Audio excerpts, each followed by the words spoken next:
Hey guys, it's Valkrin. Welcome to my God tier video for patch 4.15.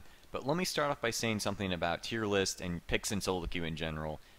It doesn't matter what you play as long as you play it well, as long as you play it effectively, and you're good at the champion. You don't need to constantly change your picks to just match the most optimal picks in solo queue or the flavor of the month champions. Stick to the champions that you enjoy. However, you can still gain an advantage by learning what these champions are that are particularly powerful during a given patch. And maybe they coincide with champions that you enjoy playing anyways. In no way am I saying that you absolutely have to pick these champions to win. Champions on my God tier list are merely very powerful picks, either because they're easy to use while being effective, or they just might have a high skill ceiling but can still be powerful in the hands of an average player. My goal with these God tier lists is to inform the community with my opinion on the strongest solo queue champions for a given patch.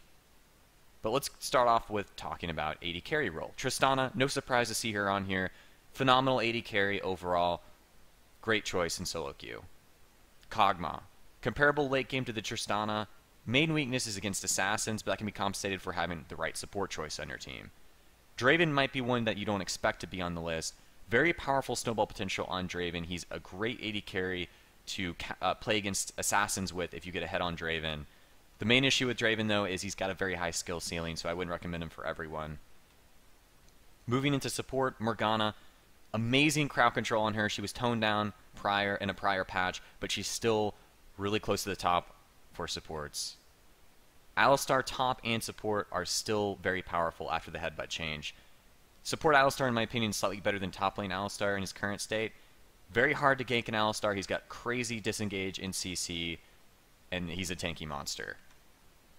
Thresh has been nerfed a lot, but still very powerful. Has utility, has pick potential, and has peel potential on support, and that's all you pretty much need in the role of support. Zilean. Zilean support has become popular because it counters a lot of assassins like Zed, Akali, Talon. If you play Zilean effectively, you can scale very well into the mid to late game if you itemize well. The main weakness with Zilean, though, is against AoE team comps. Moving into the jungle now, Kha'zix, one of the best carry junglers in the game right now. Very strong overall, scales exceptionally well.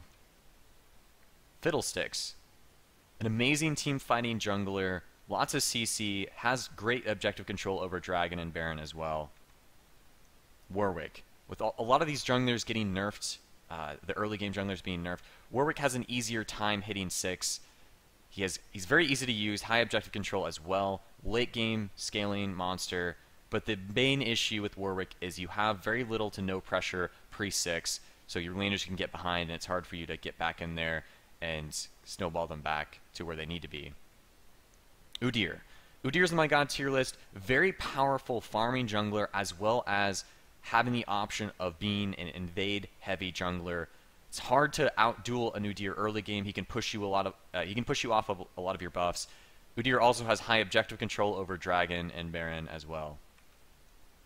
Moving into the mid lane, Syndra. Very high damage. She's not the easiest champion to use, but she's got such high damage in CC that even an average player can be pretty effective with Syndra if they play her a little bit.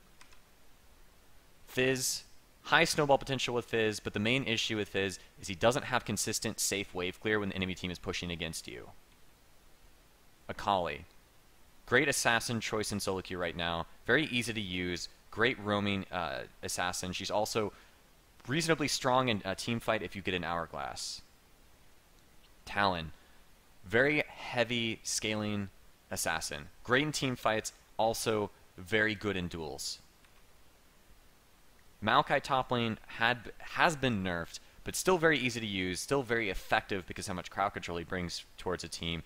Main issue with Maokai top is if they pick something that outscales you, you will have issues. Nidalee top lane, extremely lane dominant. It's really hard to beat a good Nidalee in lane because her kit just offers so much now early game. But the main issue for Nidalee is she will be less effective in team fights than most top laners, but she can compensate with that with her great split push and lane dominance. Ryze. DPS tanky monster late game. Extremely easy to use, no skill shots, counters a lot of top laners. Great choice in solo queue. Irelia top. All around, Irelia is a pretty solid choice top lane. She scales exceptionally well and she can dominate top lane and during laning phase in a lot of matchups. Thanks for watching, guys. Don't forget to tune into my stream tonight, twitch.tv/Valkrin. I streamed for the last 2 days, streaming tonight and streaming for the rest of the week. See you guys on my stream.